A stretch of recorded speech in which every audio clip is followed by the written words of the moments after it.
Kalau perlu nggak usah undang Habib lagi, Habib tuh nggak bisa apa-apa. Assalamualaikum warahmatullahi wabarakatuh. Teman-teman sekalian, sahabat-sahabat sekalian yang saya banggakan, dimanapun Anda berada. Sangat mengejutkan sekali dari sebuah ungkapan yang telah diungkapkan oleh Gus Faris. Ya, ini menarik ya untuk kita dengarkan bersama. Ungkapan yang cukup menohok ya. Dari awal cuplikan yang sudah saya tampilkan di depan, saya rasa teman-teman dapat mengambil sebuah kesimpulan bahwa ungkapan yang ada di dalam video yang akan kita dengarkan ini ya cukup luar biasa pedas ya. Artinya pedas itu mungkin tegas, sangat tegas sekali. Oke, biar tidak panjang lebar, seperti biasa, sebelum kita ke videonya, sebelum kita putarkan videonya, ya kita intro terlebih dahulu. Oke.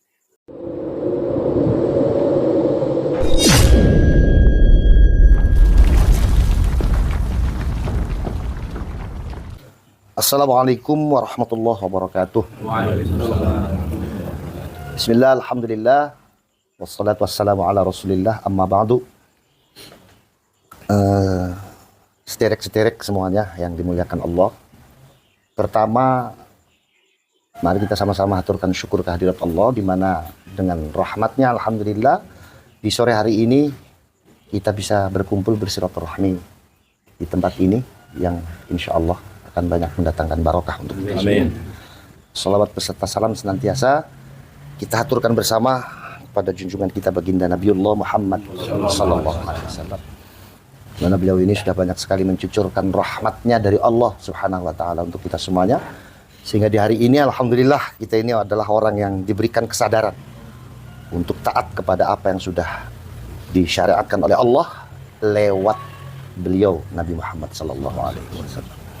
Sederek semuanya yang dimuliakan Allah, hadirnya saya di sini pertama, saya ingin menyampaikan undangan dari keluarga besar almarhum almaghfurlah Yai Fuad Hashim, yang insya Allah beliau akan dikholi pada tanggal 16 November Sabtu malam Ahad 2024 di Pondok Punter Pesantren Cirebon.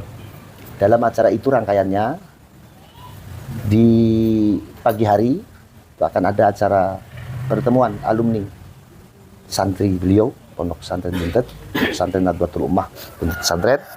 Kemudian di siang harinya itu ada khatmil Quran santri Pondok Pesantren Nadwatul Ummah. Di samping ada khatmil Quran, di siang hari juga ada pertemuan kiai muda se-Jawa Barat. Di samping juga insya Allah nanti akan ada ijazah kubro manaqib Syekh Abdul Qadir Al-Jilani yang akan dipimpin langsung, diimami oleh kakak saya Gus Abbas. Kemudian malam harinya ada acara seremonial pengajian. Ba'da asar dulu, ba'da asar itu ada ziarah kubro. Ziarah kubro ke makbarohnya beliau. Malam harinya baru ada acara seremonial pengajian. Di mana di dalam acara seremonial pengajian itu insya Allah yang akan memberikan mau'izatul hasanah yaitu Ahin Al-Fadil Al-Karim Yai Al-Haj Ahmad Muafiq atau Gus Muafiq. Kemudian yang kedua Ahin Al-Fadil Al-Karim Yai Al-Haj Imaduddin Uthman Al-Bantani. Kemudian insya Allah untuk sambutan atas nama alumni Pondok Pesantren Nadwatul Ummah akan disampaikan oleh beliau ayahanda abah saya, Abah Al-Haj Raden Haji Roma Irama. Beliau adalah orang tua saya. Beliau orang dekat dengan abah saya. Beliau orang yang dianggap bukan hanya sebagai murid oleh abah saya, tapi beliau dianggap sebagai anak oleh abah saya. Mudah-mudahan beliau-beliau nanti yang akan mengisi acara di acara hallnya almarhum akan diberikan kesehatan selalu oleh Allah, diluaskan rezekinya dan diberkahi hidupnya. Di sini berkaitan dengan acara khaulnya almarhum itu, saya atas nama keluarga diutus khusus untuk datang ke Purwokerto untuk menyampaikan ke panjenengan semuanya, mengundang panjenengan semua untuk bisa hadir bertabarruk dalam acara khaulnya beliau. Mohon dan saya meminta kepada panjenengan semuanya untuk bisa menyampaikan kepada yang lain. Bebas, karena abah saya ini milik semua orang. Bebas, siapa yang mau hadir, monggo, bila perlu diajak. Kebetulan hari ini ada Pak Bupati hadir di sini. Saya minta ke Pak Bupati untuk bisa memfasilitasi sederek-sederek semua dari segi transportasi untuk bisa hadir bertabarruk ke sana. Karena panjenengan juga santri abah saya. Panjenengan lama dengan abah saya, panjenengan lama dengan saya, panjenengan lama dengan Gus Abbas. Kita sama-sama anak dari almarhum. Nah, kita akan sama-sama bertabaruk untuk mengkhawali beliau. Maka saya minta kepada Pak Bupati untuk memfasilitasi dari sisi transportasi kepada beliau. Sampaikan semua kepada para masyayikh, para kiai yang ada di Banyumas ini. Sederek-sederek sekalian yang dimuliakan Allah. Yang kedua, amanah dari keluarga saya khususnya adalah Al-Mukarram, Ahin Al-Fadil Al-Karim, Gus Abbas, pada panjenengan untuk tetap istiqomah membela kiai dan ulama, Nahdlatul Ulama. Kenapa? Karena sanad keilmuan kita. Bahkan kalau saya lebih ekstrim mengatakan bukan hanya sanad keilmuan, tapi sanad kehidupan kita itu kepada kiai dan ulama Nahdlatul Ulama, bukan kepada yang lainnya. Itu yang harus jadi catatan kita bersama. Yang kedua, di hari ini seperti yang sederek-sederek sekalian lihat, banyak sekali upaya-upaya dari kelompok-kelompok yang ingin memisahkan kita dengan para masyayikh kita, dengan para kiai kita, dengan para guru kita. Kita jangan pernah menyerah dengan itu. Kita jangan pernah membiarkan itu terus terjadi. Bagaimana caranya? Kita harus menjadi murid yang kritis, sehingga kita sadar bahwa kita memiliki guru, orang yang lebih patut untuk kita hormati bersama. Yang kedua, seperti yang kita tahu di hari ini, bagaimana tingkah pola dari oknum-oknum orang, atau sebut sajalah habaib, yang jelas nyata-nyata banyak sekali memberikan doktrin yang salah kepada masyarakat. Itu pun menjadi tanggung jawab kita sebagai murid dari kiai dan ulama Nahdlatul Ulama. Kita tidak boleh diam. Kita tidak boleh diam. Kalau kita diam dan membiarkan itu terjadi, maka kita sama dengan murid yang membiarkan amalan-amalan dari guru kita yang baik itu diganti dengan amalan-amalan yang tidak baik. Maka kita tidak boleh tinggal diam. Kita harus terus berjuang kembalikan masyarakat kepada kiainya. Karena kita sudah tahu dan kita sudah mendapatkan pelajaran banyak. Masyarakat ketika dipegang, diasuh oleh kiainya, masyarakat akan tenang, khusyuk dalam beribadah, istiqomah dalam beribadah, dan ghirrah, semangat untuk mendidik anaknya dengan keilmuannya akan sangat tinggi. Tapi ketika umat, masyarakat dipegang bukan oleh kiai, bukan oleh ulama, kita tahu bagaimana di hari ini masyarakat kita ini sudah banyak sekali mengalami degradasi moral yang sangat luar biasa. Kalau ekstrimnya saya ngomong, masyarakat sekarang itu sudah banyak yang tidak dipegang kiai, sudah banyak yang tidak diasuh kiai. Itu bukan kemauan kiai, tapi kemauan masyarakat karena memilih orang yang dianggap lebih mumpuni ketimbang kiainya sendiri. Habib dalam hal ini, orang lebih memilih Habib. Habib dianggap lebih mumpuni segalanya dibanding dengan kiai kita. Kenyataannya apa? Ketika masyarakat dipegang oleh Habib, masyarakat kita ini tersasar jauh dari akhlak-akhlak Islami. Masyarakat kita ini melenceng jauh dari akhlak-akhlak Islam. Dan kita sebagai santri, kita sebagai murid ulama Nahdlatul Ulama, kita tidak boleh tinggal diam. Kembalikan masyarakat kepada kiainya, agar nilai-nilai akhlakul karimah, nilai-nilai akhlak Rasulullah SAW bisa kembali kepada masyarakat. Pak, sekarang ini sudah banyak sekali anak-anak yang sudah tidak lagi mau sungkem kepada gurunya. Betul nggak? Ya kan? Sampai terasa nggak? Ketika di forum, hadir kiai kita yang mengajarkan alif bata, yang mengajarkan tata krama dan akhlak di desa, yang mengajarkan bagaimana caranya hidup yang baik sebagai masyarakat di desa. Lalu kemudian hadir sosok seorang Habib yang dia adalah orang baru dikenal. Secara keilmuan pun kita tidak tahu bagaimana.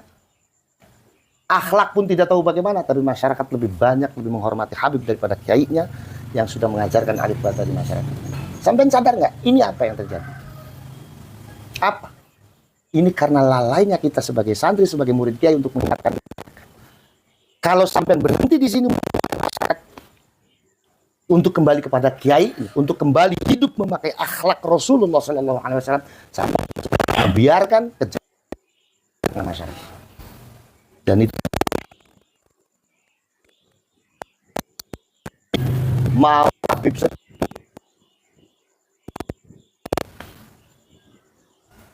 ayo sama-sama kita sama-sama kembalikan masyarakat kayak kita.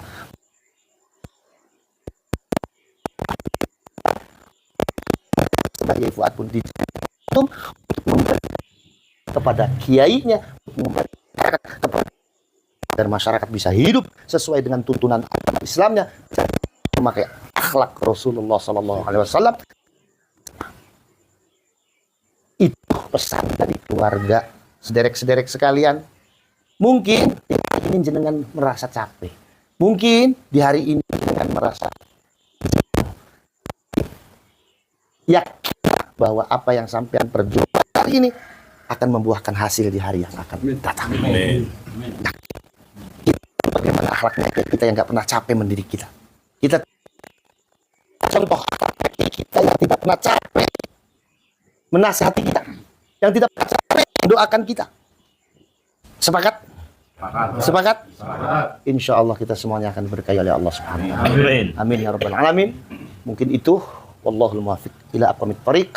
Wassalamualaikum warahmatullahi wabarakatuh. Waalaikumsalam. Jadi bertanya Gus. Nggih. Terima kasih.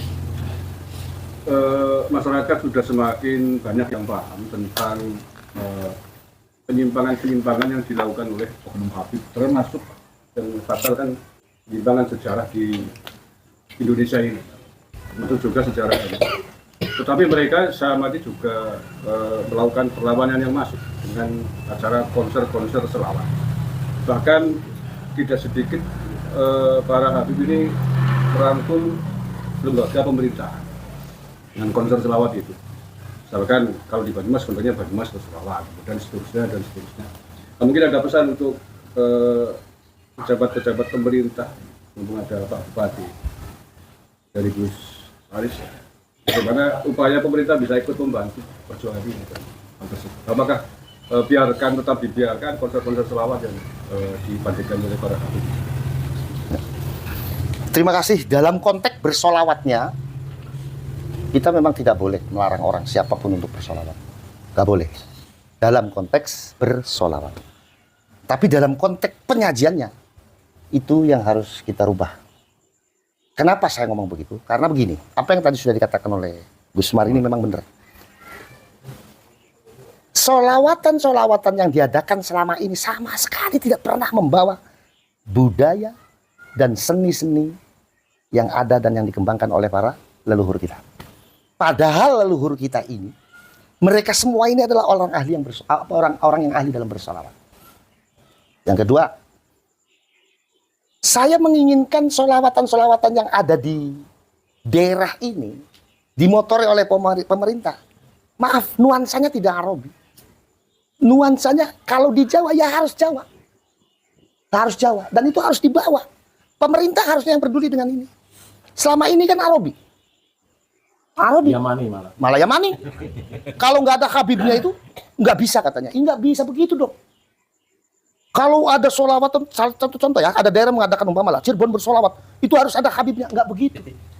Harusnya pemerintah memotori bahwa yang hadir di situ diutamakan adalah para masyayikh. Para masyayikh yang ada di Cirebon. Bukan Habib.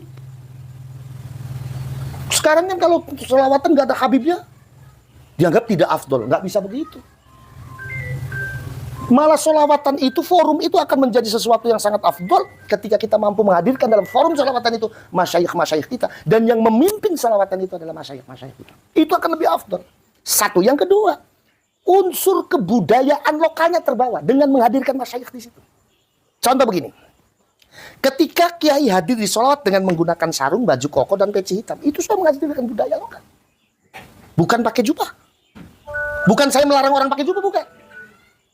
Yang kedua, syair-syair yang dibawakan di sholawat semuanya itu, mohon maaf, kalau burdah atau maulid Barzanji, oke. Tapi kadang-kadang itu tim sholawatnya membawakan syair yang sama sekali itu bukan burdah. Sama sekali itu bukan maulid Nabi. Satu contoh, saya pernah menemukan begini. Ketika saya pengajian di satu daerah, dibarengkan dengan tim sholawat. Itu tim sholawatnya menyanyi ini. Syairnya itu marartu ala diyara layla. Ugabbilu dhal jidara walal jidara. Wa ma hubbud diyar syafaghna qalbi walakin hubbu man sakanat diyar. Nangis, saya tanya, ente nangisin apa? Ingat Rasulullah. Ya ingat Rasulullah, jangan bawa syair itu. Itu syair bukan burda atau bukan maulid Nabi, bukan Madhur Rasul. Itu syairnya Kais kepada Laila. Marartu ala diyar, saya melewati sebuah rumah. Dan itu rumahnya Laila. Lalu kuhadapkan dada ini kepada rumah itu. Ketika aku menghadapkan dada ini kepada rumah itu, orang menyangka kalau aku suka dengan rumahnya. Padahal sesungguhnya aku bukan suka dengan rumahnya, tetapi aku lebih mencintai orang yang ada di dalam rumahnya. Itu syairnya Kais kepada Laila. Kok ditangisin dibilang ini? Ingat Rasulullah, dasmu, saya bilang. Ini gara-gara apa? Gara-gara apa? Gara-gara forum-forum bersolawat itu sama sekali tidak pernah menghadirkan masyayikh kita. Sehingga apa? Masyayikh kita yang lebih paham tentang keilmuan solawat, kita tinggalkan. Akhirnya kita salah dalam memahami solawat. Salah dalam memahami sholawat dalam segi bacaan. Itu. Jadi saya anjurkan kepada pemerintah daerah, kalau mau mengadakan sholawat silakan, tapi yang memimpin masyayikh kita. Karena masyayikh kita jauh lebih memahami esensi sholawat, jauh lebih memahami keseluruhan makna sholawat dari syair-syair yang dibaca. Kalau kiai masyayikh kita pasti akan menganjurkan membacanya maulid Nabi, sholawat, dan madhur Rasul, burda. Nggak ada syairnya Kais dibaca, itu nggak ada. Kalau perlu nggak usah undang Habib lagi. Kalau perlu nggak usah undang Habib lagi, Habib itu nggak bisa apa-apa. Berusak. Iya kan? Habib itu nggak bisa apa-apa. Iya kan? Nah, sekarang kalau Habib umpama, satu contoh saja, saya tanya Sufi itu apa? Nggak akan pernah bisa jawab yang namanya Habib. Karena itu ilmunya orang santri, itu ilmunya pesantren. Makanya ada seorang Habib yang bicara Sufi, salah semua. Disangkanya Sufi itu soal fikih. Lutfi bin Yahya. Salah benar cuman. Nggak tahu. Sufi itu bukan urusan fikih. Sufi itu sumber fitnah. Iya. Satu lagi Gus. Ya. Ini kan di framing oleh kelompok Mukibin. Seolah-olah panjenengan itu kok takdim sama Lutfi bin Yahya. Padahal kan kelihatannya nggak mungkin loh. Ya. Kalau takzim maknanya sebagai murid ke guru, ya enggak lah. Habib Lutfi itu lebih muda usianya daripada abah saya. Iya enggak? Satu. Yang kedua, abah saya itu, ya nyuwun sewu, bukan saya menyombongkan orang tua saya, bukan. Abah saya itu baca tafsir Jalalain saja sambil tidur. Semuanya banyak yang menyaksikan.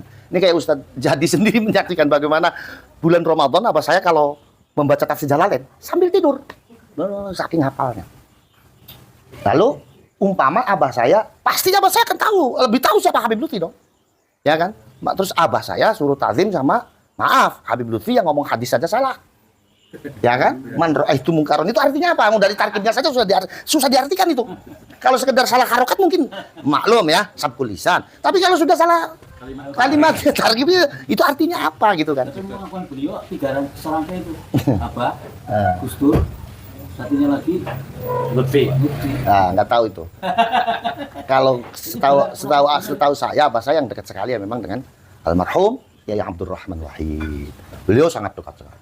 Bahkan kalau ke almarhum Kiai Abdurrahman Wahid, Kiai Abdurrahman Wahid dia sering meminta masukan ke abah saya juga sering diberi masukan sama satu. Yang keduanya, setahu saya, abah saya itu ya seperti itu.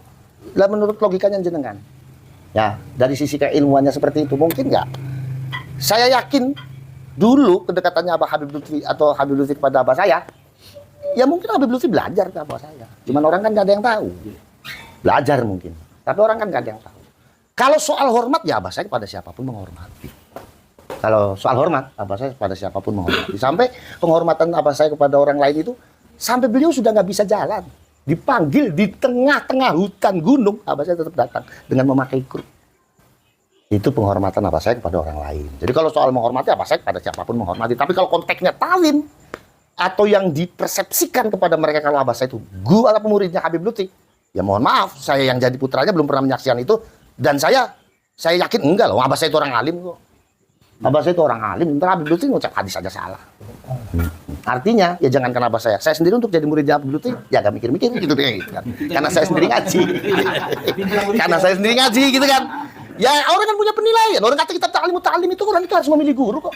Betul nggak? Betul. Kata kitab ta'lim muta'allim itu kita harus memilih guru. Ya yang milih guru ya yang alim. Nah, makanya ada Habib yang ngomong kalau ngaji sama satu Habib bodoh itu lebih mulia daripada ngaji kepada kiai yang alim. Ini doktrin bukan hanya sekedar lucu ini, tapi ini lagi pameran goblok orang yang ngomong begini. Kenapa? Lah ya orang ngaji itu konotasinya dan orientasinya mencari ilmu. Mencari ilmu itu ya sama orang yang punya ilmu. Kalau mencari ilmu kepada orang yang bukan cari ilmu, mau dapat apa kita? Analoginya sama, kalau kita mau mancing ikan, mancingnya di baskom, udah tahu baskomnya nggak ada ikannya, kita tetap mancing. Ini kalau bukan orang soak, siapa? Goblok gitu. Kan begitu kan? Satu, yang kedua, pameran goblok lagi. Ini saking bodohnya. Dia sampai nggak lupa, bukan lupa, dia saking bodohnya, dia memberikan doktrin yang bisa membawa orang itu keluar dari Islam. Nggak tahu. Contoh, ada Habib yang ngomong kalau ada Habib yang bisa mi'raj 70 kali sehari. Kalau masyarakat percaya, dia tanggung jawab di akhirat. Karena orang yang percaya dengan doktrin itu keluar dari Islam. Kenapa? Karena orang yang percaya dengan itu berarti mempercayai adanya mukjizat bisa dimiliki oleh selain Nabi dan Rasul. Nasnya Allah mengatakan bahwa mukjizat itu hanya ada pada Nabi dan Rasul. Kalau ada orang yang selain Nabi dan Rasul punya mukjizat, wajib tidak percaya. Isra Mi'raj ini adalah bagian dari mukjizatnya Allah yang diberikan kepada Rasulullah SAW. Satu. Yang kedua, kalau ada orang ini yakin dengan doktrinnya Habib itu, berarti dia meyakini ada orang yang istimewanya seperti Nabi Muhammad selain Nabi Muhammad. Dosa dan ini keluar dari Islam. Kafir. Nggak tahu itu, dia ngomong seenaknya aja. Ya kan? Kalau orang yang alim mau ngomong salah tuh mikir-mikir. Kalau orang alim mau ngomong salah, mikir-mikir, bos. Saya salah. Itu nggak mikir loh dengan enaknya ngomong. Yes, kalau saya ngecek ini orang nih, goblok aja belum. Nah, orang kan goblok dulu baru pinter. Ini goblok aja belum. Ini goblok aja belum. Begitu. Katanya bahkan Kanjeng Nabi belajar nahwu kok, Gus. Lah, iya, itu ada lagi yang baru tuh. Kanjeng Nabi belajar nahwunya sama Habib. Ya lucu ya, la ilaha illallah. Ini ya. Makanya kita ini nggak apa-apa. Jadi orang goblok nggak apa-apa. Yang penting jadi orang sebelum goblok jangan. Seperti itu, sederek-sederek sekalian. Jadi kesimpulannya tidak usah lagi mengundangi Habib gitu. Nggak usah lah, nggak usah. Muliakan masyayikh kita, muliakan ulama kita karena ulama kita jauh lebih alim daripada Habib. Dengan mendatangkan ulama kita, mendatangkan guru kita. Dengan mendatangkan guru kita jauh lebih berkah daripada mendatangkan orang yang sama sekali tidak punya sanad apa-apa dengan kita. Tidak punya keterkaitan sanad apa-apa dengan kita. Begitu. Pak Bupati itu, gak usah mengudangi Habib lagi. Amin. Ngatan nggih? Oke, betul. Nggih, monggo. Demikian wallahul muwaffiq ila aqwamit thariq. Wassalamualaikum warahmatullahi wabarakatuh. Sudah kita dengarkan bersama bagaimana ungkapan yang telah dikemukakan oleh Gus Faris, ya. Dan ini bagi saya cukup menohok sekali, ya, menohok sekali. Beliau seperti yang sudah kita dengarkan, ya, ketika mengungkapkan ini, waduh, ini sangat menohok, teman-teman, ya. Cara mengatakan umpamalah Cirebon bersolawat itu harus ada Habibnya, nggak begitu. Harusnya pemerintah memotori bahwa yang hadir di situ diutamakan adalah para masyayikh. Para masyayikh yang ada di Cirebon. Bukan Habib. Kalau perlu nggak usah undang Habib kan, Habib itu nggak bisa apa-apa. Itu ya, cukup menohok sekali. Dan ini sudah tersebar, alhamdulillah sudah banyak juga yang telah memberikan tanggapan lah, ya. Dari salah satunya dari Johnny Walker D8W, ya, 11 menit yang lalu. 11 menit lalu. Semangat kiai-kiai Indonesia, bikin konten biar sembuh, ya. Biar sembuh, orang pada cerah, jangan kendor. Kemudian dari Gus Puji Kursi Biru 9746, 15 menit yang lalu, ya. 15 menit lalu ia mengemukakan setuju banget responnya cukup luar biasa. Dari Debu Al-Fakir 2724 ya. Sami'na wa atokna. Sami'na wa atokna. Begitu ya komentarnya. Nah, Kiai, bangkitlah Nusantaraku. Nah, jadi saya bacakan ini biar teman-teman tahu lah. Saya bacakan sesuai inilah ya. Sesuai apa yang saya lihat ya, kurang lebih begitu. Di sana ada titik seperti itu ya. Mungkin sami'na wa ta'na Kiai. Bangkitlah Nusantaraku. Kemudian dari Cuy Prianto 7287 ya. 7287. Bravo Gus Faris. Ya, artinya di sini banyak sekali yang memberikan dukungan atas apa yang telah beliau kemukakan. Kalau Anda bertanya apakah ada yang tidak sepakat, ya mungkin ada ya. Karena hal tersebut saya rasa pro kontra itu ya mendukung, entah tidak dukung atau bagaimana, itu merupakan hal yang memang di dalam permasalahan itu saya rasa ya itu ada begitu. Dan mungkin itu saja yang dapat saya informasikan pada kesempatan kali ini. Kurang lebihnya jika ada kekeliruan, kesalahpahaman dari ungkapan, dari narasi yang telah saya kemukakan, baik apalah itu, entah ya saya sebut atau apa yang telah saya bacakan mungkin ada kekurangan, jadi saya mohon maaf sebesar-besarnya. Yaitu ya. Akhirul qaul dari saya, terima kasih. Wassalamualaikum warahmatullahi wabarakatuh. Terima kasih.